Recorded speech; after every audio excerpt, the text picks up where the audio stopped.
اكثر حاجه نكرهها في القضيه هي الحديد. نكره غسل الماعون. هو اكثر حاجه معناها دوي فيها تنظيم الفريجيدير سورتو، وتنظيم الكلاس وتخميل الدار. هي تطيبها ياسر باهي معناها. هو ما يعرفش يحدد التطيب، ماهوش طياره اما سو دبغوي. الاورجانيزم معناها تنظيم مش منظمه. نعرفش حاجه حسيلو فاتمو لقيتها في الفريجيدير. يعاوني في القضيه بيان سور، روح نلقى الدار نظيفه مخمله كل شيء في بلاصتو. ولا هي نهار اللي تبدا بريزونت معناها تبدا موجوده في الدار، اي حاجه تعملها نبدا فرحان. اكثر حاجه نرفزتني انا ما عملت وقتها برمجت ان بروغرام ان ديمانش، وهو الى بروغرامي ان اوتر معناها اون اوتر سورتي افيك سي زامي. ماذا بيا ديمانش ليا انا مش لي زامي.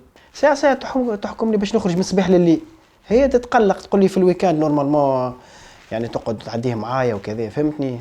بيان سور احنا من الاول او ديبي كان الى ريفوزي معناها باش يعاوني في القضيه. من الاول ما كان كونت، خاطر كان عايش في وسط فامي فيها خوات بنات، دونك ما يعمل حتى شيء في دارهم. من بعد كي جبنا ولدنا اللي تي اوبليجي باش يدخل معايا في الحكايه هذيك. كنت ما تعرفش طيب ولا تطيب الكدا ولا نتفاهموا في كل شيء معناها. سي غراس ا لوي انا منازيات، كان ما جاش هو يعاوني انا امبوسيبل نخدم الخدمه هذه.